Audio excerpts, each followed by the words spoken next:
નામ બોધાભાઈ જેઠાભાઈ કુટણ, ગામ ગોરખમઢી, તાલુકો સત્રાપાડા, જિલ્લો ગીર સોમનાથ. મારા મતે તમે કેટલું ભણેલા છો? 4 પાસ.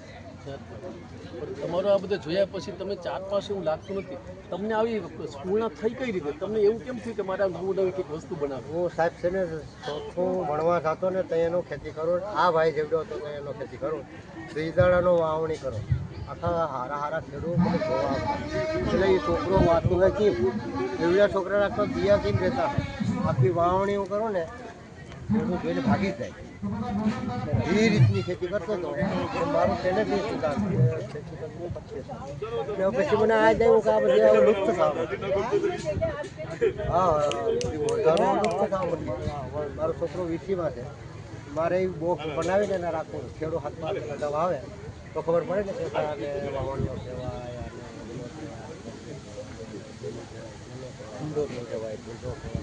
મચ્છર બધું ખેતીના ઓજારો બધી તમામ ઓજાર. એમાં કોઈ એમ કહી દે કે આમાં એક નથી તો આપણે ઇનામ આપવા બધું તમારે દરેકે દરેક જે પ્રદર્શન જોયું પણ મને એક લાગ્યું કે આ વસ્તુ બનાવવા માટે તો એક સારા કાર્પેન્ટરની જરૂર પડે. તો આ કલા તમે શીખી ક્યાંથી? એટલે હું આ પૂછ્યા જોઈને મારી ભણતર જ મારી પણ અસર તમે ચાલી હતા ફટાકડા પેલા બીજામાં હતા તો આપણે 20 ટકા મહેસાણાની પ્રજાને સર્ચ ભણે તો 20 ટકા માઇન્ડ બહુ એલા પછી આપણે બારકડી કોષ્ટકો પાયા પછી મને એમ થયું કે આપણે જોહે પછી આ રેટ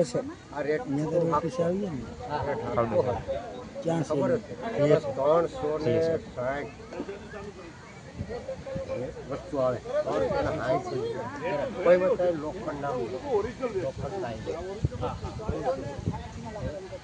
મેં જે તમારા રેટનું સેમ્પલ બનાવ્યું સેમ્પલમાં પાણી આવે છે? સેમ્પલ જ બનાવ્યું પાણી આવે. મારે હસ્તે મોટર ગોઠવી અહીંથી હું દબાવી પર રેટ હાલવા મળે.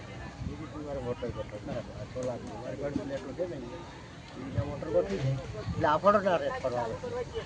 એ બધું પણ મેં બનાવ્યા ને એક જ લાકડાના બનાવ્યા. એમાં પગું એક જ ખાલી કર્યા ને મારે પગું કોઈ માની માં જ બનાવી દેવા હતા. એમાં રાજ્ય જોતો સાહેબ ખબર પડે કે કંઈ ખબર પડે કે ગાડા બનાવવાથી ગાડા શું એમાં માલ ભરો ને કાંટે રહી જવી તો ગાડી નકર શું કામની માથા પાડી હોય બેલેન્સ જળવાઈ રહ્યું હોય. ભરાઈ ગયા પછી ખાલા હોય ઉલાડ્યા હોય ધરાડવા હોય ને એમાં બધી નોખું વસ્તુ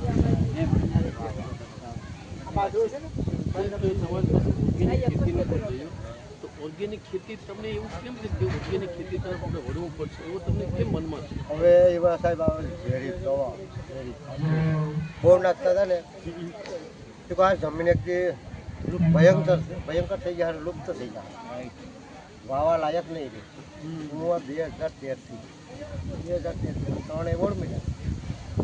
કઈ કઈ સંસ્થા તરફથી? એક આપણે પેલો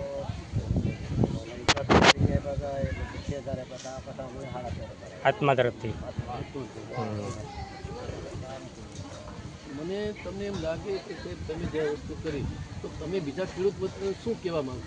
અરે હું સાહેબ ઘણા ખેડૂતો સમજાવું એગ્રોમાં બેસતો હોય એના પેલા હજાર મળી જાવ. આ તમે જીવાત આવે 10 દિન અને 8 દિનની કરવી છે. 8 દિન ભાગી જવાનું છે બરાબર. તો એ ઘણાને સમજણ નથી તો કે તાર તો બધી કામે એવા છે તે શું આવે ઓર્ગેનિકની પથારી તમે તો ભાઈ 5 વર્ષ પછી આમાં વાયા નહીં કેવું થાય ચીપડામાં નહીં બંદર કરવી. બંદર થયા ને જમીન પછી બાવરું આવે ને તો પછી જમીન હાથ પડતું થાય ડહોર રહે હવે બહુ સરસ વાત કરી. ઘણી વખત ખેડૂતો એમ થાય કે ઓર્ગેનિક ખેતી કરીએ એમાં વળતર મળતું નથી. તો આમાં તમારું શું મંતવ્ય? વળતર સાહેબ મારામાંથી એમાંથી 4.5 ખાલીમાં દીધા આ બધું ભૂલજો ને આપણે એટલે મારે હોય ને ખાતર વગરની તો હવા ખાલી એટલે હાલી ને ગાયબ થઈ હવા ખાલી બીજે વરે કોણા બી એમ પછી ત્રીજે વર્ષ જો ને ત્યાં લગભગ 2.5 પછી ચોથે વર્ષે પોણા ત્રણે પૂગી જાય હવે ઘણી પોણા ત્રણ એટલે ઘણી જ કહેવાય ને પહેલાંમાં તો 4 ખાંડી થતી પણ કેવડી દવા નાખતા કેટલો ખવડો ખાતા હતા આ તો હાવ જેવો કે ને પછી દીધાડો બંધ એટલે બગીચો દીધો 56 લીધે 4 લાખ આના સોપાય બે તો તમારા બગીચો બહુ સરસ. હું તમને મારો અનુભવ કહું. એક જગ્યાએ સાહેબને ખબર છે કે મુલાકાત લાવજો તો એણે મને કીધું કે ભગવાનભાઈ મને ચા બનાવો. એટલે મેં કીધું તમે નાળિયેરના ખેડૂતો નાળિયેર તો જ્યાં પાડતા હતા કીધું ચા એટલી મહેનત શું કામ કરો આમાંથી એક નાળિયેર મને આપી દો ને એટલે શું કીધું કે ભગવાનભાઈ તમને નાળિયેર દેવાય એવું નથી. કીધું શું થયું કે હમણાં જ એમાં ઓલી જે ઓલા મૂળિયામાંથી દવા નાખી એ કે જો ઉંદેડો પીને એ મરી જાય. એટલે મને તો એમ કીધું તમે મને નાળિયેર પીવડાવતા નથી તમે પીવડાવતા નથી કોઈ તો આ પીવાનું જ છે ને. એટલે ખરેખર જો ખેડૂત પોતે જ્યાં સુધી નહીં સમજે ને ત્યાં સુધી ખરેખર ખેડૂતને નુકસાન થશે. કોઈ પણ માણસને તમે પોતે પૈસા માટે એટલી જે દોડધામ કરો ખરેખર આ વસ્તુ આપણે એના કરીએ. મારે તમને એક વસ્તુ કે તમે કોઈ દાખલા તરીકે ક્યાંય મિટિંગ હોય અને અમે તમે ટ્રેનિંગ માટે આવવાનું કે તમે આવી શકો. બધી ટ્રેનિંગ જવા જે ટ્રેનિંગ ગમે ના ટ્રેનિંગ હોય મિટિંગ હોય સારું કહેવાય.